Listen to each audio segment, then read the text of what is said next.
Hello and welcome to today's episode of Chronicles of a Nigerian Woman. My name is Fagbeja and I am your host. Today I'll be reading Sharon's story. I come from a conservative background where certain topics were taboo. We weren't allowed to wear trousers or earrings because of our church rules.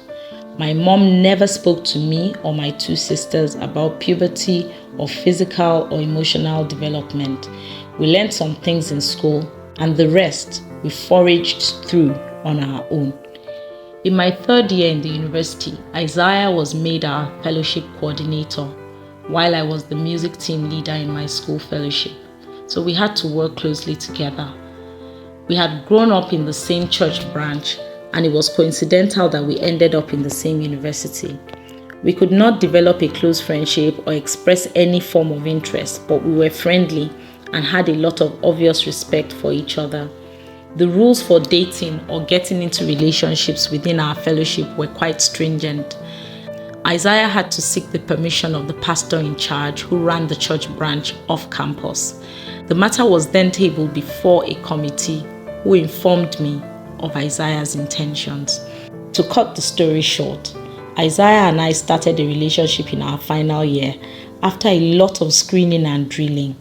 All through the 4 years of our courtship, our meetings were chaperoned and we only met in public places or in the home of a mentor couple we were assigned to by the church. It was not strange. This was the way things were done in our circle. It was forbidden for us to talk about sex or anything related, so we never discussed it throughout the time of our courtship. I hated the topic anyway. I never gave it any thought. Even during the marriage classes towards our wedding, the counselor skimmed over the topic and told us we would know what to do when the time came. I was excited in the build-up towards our wedding. Isaiah was a deeply spiritual man, and we had all our ministry dreams laid out ahead of us. Most of our discussion during courtship focused on how we could do ministry together and win souls for the kingdom. Isaiah was an accountant and worked in a private accounting practice, while I worked as an English teacher in a private secondary school. None of us was really ambitious and we did not think much about money. In retrospect, this was most likely as a result of the mindset of our church towards money. Not that we were told that money was evil, but actively desiring it and having a goal to acquire a lot of money was considered evil.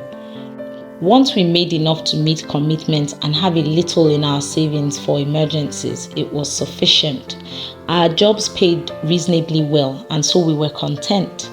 The day of our wedding finally came, and after all the ceremony of the day, we finally made it to the hotel room where we were to spend the night. It was the most awkward feeling I had ever experienced. Neither of us was free to undress in the other's presence. We didn't really talk about it, but we took turns using the bathroom to change out of our clothes, and we slept on extreme sides of the bed. This continued for 3 nights before Isaiah made a move to touch me at night. Even I was surprised at how I recoiled and jumped out of the bed. I knew what he wanted to do and I knew I should allow it, but I could not bring my body to comply with my brain. I did not get back into the bed that night. I sat on the soft chair all night. Isaiah did not say anything to me until he eventually fell asleep. The following day he raised the issue and I told him I could not do what he wanted. I tried to convince him that we needed to give it more time and pray about it. By the end of 1 week, he was obviously frustrated. As far as I was concerned, he was being carnal and sensual, and I could not understand why he was bent on having sex so soon.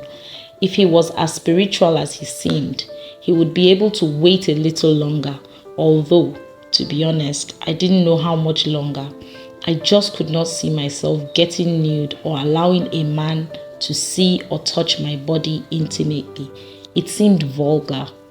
This carried on for about 3 months, and Isaiah and I argued about it several times until it became a sore point. I think he must have felt too embarrassed to talk to anyone about it. I didn't think I needed to talk to anyone. Not until I started having a strong sense of resentment towards him. I liked him as a person, but the more the issue of sex was hanging over us, the stronger my resentment towards him grew, until I almost hated him. That was when I knew I had to do something about it. I summoned the courage and opened up to an older woman who taught at the same school as I did and had become like an aunt to me. I felt she would have a more objective perspective on the matter than anyone in our church, and I also did not want the possible drama that would come from people who knew us both so well. Auntie Bola was a godsend. She gave me a Christian book on sex that helped me bring matters into better perspective. And then she introduced us to a counselor who started helping us both to deconstruct our mindset issues around sex. The counseling sessions got us to a place where we could speak our minds and discuss our fears and expectations. It took a month before I got comfortable enough to get undressed before Isaiah and watch him get undressed, and another month before I was finally able to get intimate with him. It sounds almost unbelievable that it was 5 months into our marriage before we finally consummated it. We shared our story with our pastor around our first anniversary, and the church decided to start a session where we talked to courting couples about sex using our story and what we learned. I am glad that we are able to help others through the challenge that we went through.